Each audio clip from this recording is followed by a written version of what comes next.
Okay. Hey, it's John Reed. I've commandeered a broom closet basically, and I've turned it into a podcast studio. I'm joined here at SAP Controlling 2015 with Gary Cokins, who happened to be the keynote speaker. Very interesting keynote. Thank you very much. And you're not an SAP guy, but you fit in well here because you were talking a lot about things that people are passionate about in terms of analytics and predictive. But your calling card is enterprise performance management or corporate performance management, take your pick. And you're an internationally recognized expert in that field, actually, with books to your credit and everything else. So tell us about what that actually means. Well, John, there's a lot of confusion and lack of consensus about what enterprise and corporate performance management is, and they're synonymous. Most view it as very narrowly as a CFO initiative with a bunch of dashboards. It's much broader. The good news is this: enterprise performance management, corporate performance management is not a new system or process that people have to learn, but rather it is the integration of existing methods that many are already familiar with, like strategy maps and the balanced scorecard with KPIs, like product channel customer profitability using activity-based costing principles, like the move from the annual budget to driver-based rolling financial forecasts, like Lean, like Six Sigma. All of these moving parts basically all somehow fit together. The problem is most organizations implement them in isolation or in a sequence. And like it's if you got a project team in one building and a project team in another building, like they're in parallel universes, and you get a lot more power and synergy when you integrate them like gears in a machine, and even more power when you embed analytics into them of all flavors like correlation, segmentation, clustering, regression, and the like. So it's really, it's the integration of methods. And many of these methods have been around for decades, arguably even before computers. And do you find that there's increasing interest in this topic now? Well, as I just said, these methods have been around for, years. Why is there interest is your question. And I look at it that there's a bunch of forces that have caused interest. One of them is the frustration of executives to execute their strategy. Executives are pretty good at formulating strategy. They'll bring in high-end consulting firms. The big frustration is failure to successfully execute. And there's a fair amount of evidence. CEO turnover rates really at all-time records. So board of directors are pretty much not tolerant as much with failure to implement. And so that's led to the methods of the strategy method, balanced scorecard. Another force is increased accountability. Today in organizations, there's no place to hide. People are going to be monitored and measured. It doesn't mean their job is at risk, but it's going to certainly impact their promotability. Another force is much more rapid decision-making. Unlike 5 or 10 years ago, you could test and learn and have meetings in conference rooms. Today, people will be on the phone, go or no go, yes or no. It means they really need to know what would the executives do if they were sitting in my chair. Another force is mistrust of the management accounting system. A lot of the line managers don't really trust the numbers that the accountants produce. They know that they may reconcile and pass the outside audit, but when it comes to allocations, they know that these allocations are pretty misleading, and therefore products are either overcosted or undercosted. Another force is really the shift from being product-centric to customer-centric. My view is that today customers view all suppliers basically as commodities. I mean, I may be over-exaggerating, but banks all have the same kind of services and products. So what suppliers really have to do today is provide differentiated services to different types of customers. And that means there has to be much more visibility of understanding, how profitable are different types of customers, because sales volume is not necessarily reflective of the level of profitability, because you have high maintenance customers and low maintenance customers and the like. And another big hitter is the budget. The annual budget, in my mind, is really almost broken. It's pretty much obsolete in a couple of months after it's produced, and has a lot of other flaws that are involved with it. And so there is a move towards what's called driver-based rolling financial forecasts. And I'll end on this one. I think there is sort of a challenge about the ROI from implementing large-scale CRM or ERP systems. And I'm not trying to take a cheap shot at the ERP software vendors, but when you I think would ask a CIO after they spent several years implementing a large ERP system, how satisfied are you that it met or exceeded the ROI that the salesman promised you? Many would say, well, I'm not really sure. Well, the point is, it's important to implement those ERP systems. It's just that the ROI is latent. It's in that data. It's like seeds in the ground. And what these enterprise performance management and corporate performance management methods do is it releases the ROI through better decisions and insights. And that brings us to analytics, which I recently described as the most full of BS of any topic that's currently hyped in the enterprise software market. But is there a grain of value in there somewhere? What's your take on all that? Oh yeah, well, my undergraduate is operations research and industrial engineering, so I've always been analytical. I think analytics is going to be the ultimate competitive edge. I think that if you really look at the classical, traditional, generic strategies written by some of the famous faculty like Michael Porter at the Harvard Business School, such as to be low cost, low price provider like a Walmart, or to be a early adopter like an Apple with the Mac and the iPod and so forth, or another strategy generic focusing on a narrow customer segment like a Tiffany's for high-end jewelry. I think those are all vulnerable. I don't think they can be sustained because competitors, for example, can come in quickly and lower their costs using agile techniques that just didn't exist 5 or 10 years ago. Other competitors can come in and invade your niche. Look at Amazon. They started off as basically, selling books, and then it was selling all sorts of other stuff. And now they're into cable TV. It's just amazing. So I think, and maybe it's not a strategy, but I think to really have long-term success, you need capability and skill sets for analytics, a culture for analytics inside organizations. So I think there maybe be hype about big data and what have you, but I think analytics is really going to be a source of a competitive advantage. And you make a distinction as far as predictive, because predictive, sort of the phrase du jour as far as the sort of shift from maybe looking more historical to start thinking about anticipatory. Do you make a distinction there, and how do you see this evolving? Well, no, I actually make a distinction, and I think it goes sort of from descriptive analytics, which is looking backwards, kind of to more like the business analytics, diagnostic analytics, which is still looking backwards, outliers, for example. Then you move to the predictive analytics, which is now the future coming at you, gaining insights and foresights. And there's actually a fourth stage at the high end of the continuum, which is very embryonic, which is prescriptive analytics, which is optimization, whereas predictive analytics, you tend to do scenario analysis, change a independent variable and see how things shift, change the independent variable a little bit more, see how things shift, do sensitivity analysis. Prescriptive analytics says, forget it, bring in the computer, do a linear program, and tell me what's the best of all the options. So the artificial intelligence essentially helping you to actually make a decision, actually making a recommendation. And that's another aspect of analytics, which is the move towards automated decision rules. But that's going to be further.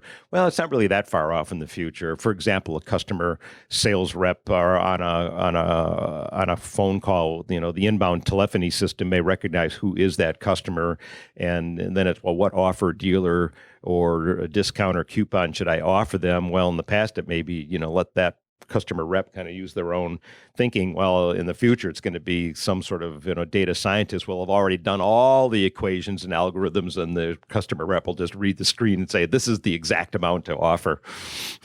But Gary, do you really think that typical enterprise customers are ready for this? I mean, I talked to some of the people that are at this conference, and they seem to be a little bit overwhelmed by the data that they're dealing with, much less even thinking about some of the news sources around weather or geopolitical information, whatever it is that's going to guide those decisions for them. Are customers ready? And are you the kind of person that talks with them about how to overcome these stumbling blocks to get there? Or? Well, I think just like in any, just the whole model of leaders and laggards, you've always got that distribution curve, and, analytics is definitely the new kid on the block. And so, you have some leaders. I think the more interesting question is, what will accelerate the adoption rate of analytics? How do you create that culture for analytics? And there's a lot of debate In fact, even at this conference, some have thought that, oh, well, the CFO may be the best one to drive the analytics because they're already so analytical, and I don't share that opinion. I think the CFO and the finance function is 5 or 10 years behind other functions such as marketing and supply chain management. Marketing is really amazing. I mean, they really have grabbed the ball and know so much information because they have access to a lot of big data. Social sentiment analysis and all kinds with of the stuff. sentiment, well, that's the unstructured data. There's that, but just even having, use an example of a retailer that's got cash registers or whatever point of sale terminals almost in real time every store throughout the United States, and they match that up with their customer master file and who they are, what did they bought in the past, where do they live, what gender are they, and they can just figure out so much to get that next buy offer. Or the other example of, well, geez, we know customers that bought A and B, and then they also bought C. Well, let's look for customers that only bought A and B and haven't bought C, and then we'll basically give them an offer and deal because it's likely we can get that lift. That's deep analytics. And you have a book that has a chapter on predictive that's actually free on Amazon. Chapter 1 is free. Chapter 1, I should be clear. It's Predictive Business Analytics. I co-authored it with Larry Maisel, and I always tell people go to Amazon and get, or even to the Wiley, the publisher. Chapter 1's free, 15 pages, because it's a really quick primer, and most people don't have the patience to read a full book. So what would they take from the first chapter? Well, I think it starts clarifying that there's value in analytics, both looking back and forward. What bothers me sometimes when I see presentations with the rear view mirror and people say, don't drive the car through the rear view mirror, we drive the car through the windshield. I say, yeah, you're underestimating how much inferences can be gained just by looking at historical information patterns and the like. But clearly, the real higher value is going to be the predictive view, the future view. All decisions are made in the future. Just my point I'm making, though, is you gain some understanding about what the future is going to be like somewhat by looking at the past. Right. So if you're a company that isn't what you would call a leader, but doesn't really want to be a laggard and wants to move ahead with this, what are some of the things that you would advise a company to do? Are you thinking in terms of like solidify the enterprise performance management function? I know a lot of companies would love for you to buy their enterprise performance management software, and that's going to flip a switch. Or are there deeper cultural problems that need to be addressed? Like, what do you think companies should do that want to get on this thing?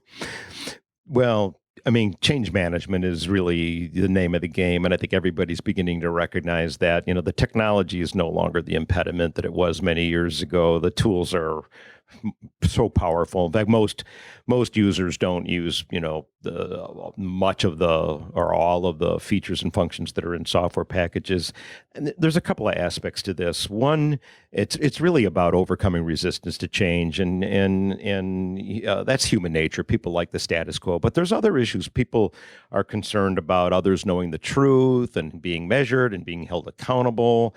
This kind of stuff's got nothing to do with technology. It's all about people, and few of us are really sociologists or psychologists. We're going to have to learn a little bit more about change management. One technique I've sort of relied on the last few years, in contrast to trying to hype, oh, this is why things are so great, is actually to create discomfort. We really step back to overcome resistance, and don't underestimate the magnitude of resistance. You really need a couple of things in abundance, and one is discomfort with the current state. Unless people are dissatisfied, quite frankly, they're not going to basically move. Then you have to provide them a vision of what better look like. And a lot of people start with, oh, here's the great, new shiny toy. And I'm saying, so I do try to introduce discomfort. Do people understand the executive strategy? Do you know where you make or lose money? Do you have a good forecast of the future? And when you've got those kind of fear, uncertainty, and doubt, people will start thinking about what's the solution. Do you know who your profitable and your demon customers are? Another good one, right? All of those, all of those questions. But I mean, it can be career limiting if you start asking these questions of, some of the higher level executives who may be defensive. And that brings up another, I think, critical, I don't know if it's a requirement about how to really get the culture. And I'll just put it this way. I think in the past, the best executives and the best leaders had the best answers. Today, I don't think that's the case. I think the best leaders and executives have the best questions. There is no way, given all the volatility and uncertainty and change that's going on, that executives can rely on their gut feel or intuition or their past experiences that got them promoted to the levels that they're at today, that they can rely on that in the future. And that really means they've got to create a culture for questions and discovery and investigation. And that really gets to the heart of analytics. It's all about understanding. And I would also include a tolerance for making mistakes. I mean, you're never going to be always correct, and there should no be penalties. It's a lot of trial and error. Now, there's interesting technology within memory. I can share with you, having been with an analytics software vendor till I retired a few years ago. I'm 66 now.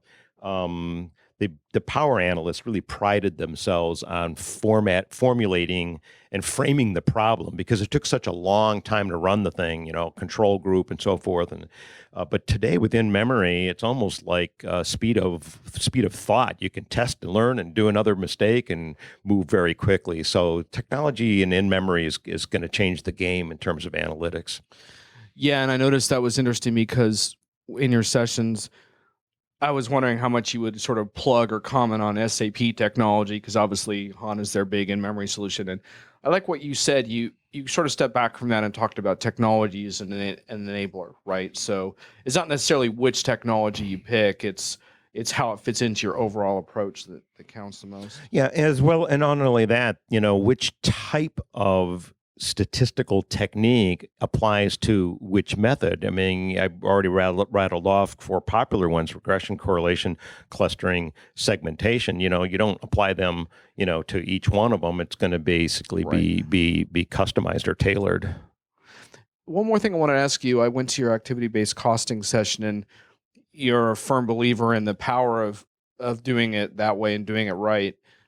But I also picked up on a little bit of frustration in the sense that you were saying, kind of, why the heck hasn't this thing been more broadly understood or adopted? Is that sort of one of your kind of missions in this part of your career, is to really turn the corner on that? Or yeah, I mean, it's not just only activity-based costing, which incidentally is a form of tracing expenses to product channels and customers proportionately, not using these broad brushed averages that the accountants kind of get lazy and use. They reconcile in total, but it's another way of parts. It's another way of helping to identify the profitable customers and different things like that. Yeah, it's just truly understanding your cost and what drives it, and visibility and transparency and all that goes with it. But I mean, this can be applied, as I even mentioned, whether it's to analytics or any type of new innovation or new methodology or new anything that's coming out. It seems to take a long time for the adoption. And so I'm trying to think, how do you basically, move faster? I've sort of moved towards what I call MBE, management by embarrassment, and which has been sort of part of this call, which is, almost call people put them on the carpet and say, I think you may be irresponsible here. You are denying managers